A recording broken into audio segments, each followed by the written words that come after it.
Hello everyone, Joe Sidoti here for another video, and this one I want to talk about especially because I have another video where I asked the question, do you need DSP? It was when the Avid Carbon had just come out and I was comparing it to, say, some of the Apollo UAD stuff, and I didn't come to a conclusion, but I asked some questions. And so long story short, I went out and I bought an Apollo interface, which if you watch the video of me talking about the $3,500 or $3,400 video, you know, that's all you need to spend to have a killer studio. He is recommending an Apollo, and there's nothing wrong with Apollos. So I just want to walk through everything that I purchased so I can explain to you kind of what I did and why. First things first is the Apollo Twin-X Duo. I got the Heritage Edition, which came with some extra plugins, 1176, LA2A, some Pultec EQs, couple other things, nothing too major. I've certainly purchased more plugins since. I've purchased the Distressor, I've purchased DBX 160, API Vision channel, a few other things, but so my main interface is just the Twin, which only has 2 inputs. And remember, we talked about how many inputs do you need, because what are you recording? Well, I wanted to set up to record drums, which at the minimum for me is 10 inputs. So the next thing I decided was, well, I need an 8-channel mic pre that has light pipe out so that I can plug it into the Twin and I can get a total of 10 inputs, 8 on the external mic pre and 2 on the Apollo. So I went out and I bought a Clariet Octo Pre by Focusrite. This is an 8-channel mic pre that has analog insert points on every mic pre. It has an analog D-sub output that you can line out any of the 8 inputs out, TRS or XLR or whatever you need as far as patching goes. I use those outputs to feed my monitor situation so I can hear real-time drum mics in my headphones through a multi-mixer I have from Elite Core.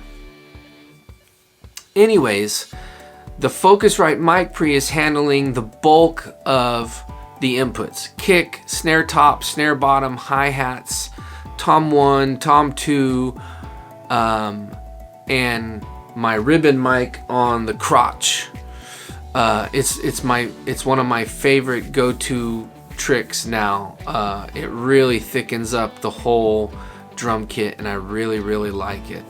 So anyways, that's the crotch mic, and then I do my overheads through the Apollo Twin using unison mic pre's, Neve mic pre's, to give some saturation to the overheads. And then on each channel of the console software, the software that runs on top of everything in front of Pro Tools by UAD, this is the console software. This is how you're able to put plugins on things, record them into Pro Tools, so long as Pro Tools is set to low latency monitoring mode. Then you can monitor your inputs off of console and then record that and then play it back later, and you have recorded it with those plugins. So that's the way I've chosen to set up my setup. I've got 10 inputs total, like I said: kick, snare top, snare bottom, hi-hat, tom 1, tom 2, crotch mic, ride, overhead. That's what I've got. 57 on hi-hat and ride, 57 on snare top and bottom, Sennheiser, what are they, 904s, the 900 series on toms and kick. I've got the 902 on kick. in a Kelly shoe. Anyways, I just wanted to say that if I came across before as that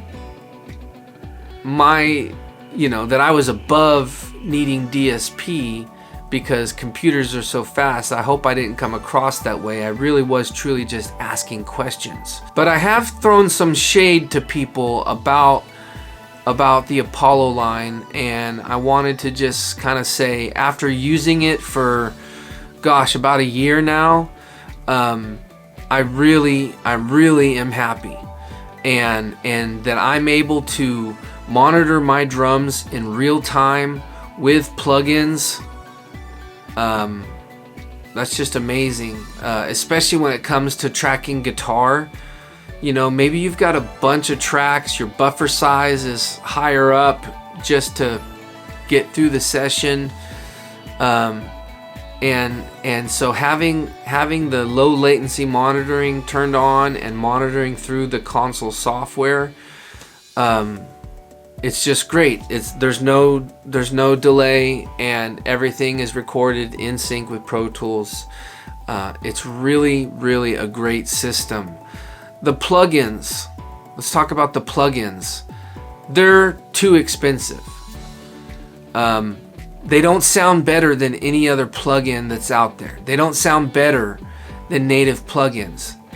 They just take DSP because they have to, because that's the way they're written, and that's the way Apollo makes money, is by selling plugins and hardware. So I'm not upset about it, but I don't go out and just buy plugin after plugin from UAD. They're just too expensive. Every now and then there'll be a deal for $39 or $49, and I'll pick up something new. But I do subscribe to the Spark.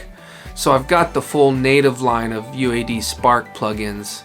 And some of those I use, and some of those I've never touched before in my life. So, alrighty, I just wanted to take this time to talk to you about, what I've done with my interface, with my whole setup, matter of fact. So I got rid of my Focusrite Scarlett mic pre and interface, and I went with the Apollo Twin Duo and the Focusrite Clariet Octo Pre. Alright, I hope this helps. I hope that you maybe feel a little bit better about buying some DSP if your situation is like mine, where either you're tracking drums and you want real time, because latency in tracking drums is bad, or you're tracking guitar and bass and vocals, and the session is already really complex and you need to be able to monitor in real time but keep your buffer size in Pro Tools or Logic at a higher buffer size. You can do that. So it's really a good system. I just wanted to say that. I just wanted to make a quick video about that. I hope that you enjoyed it. Hope that it was helpful.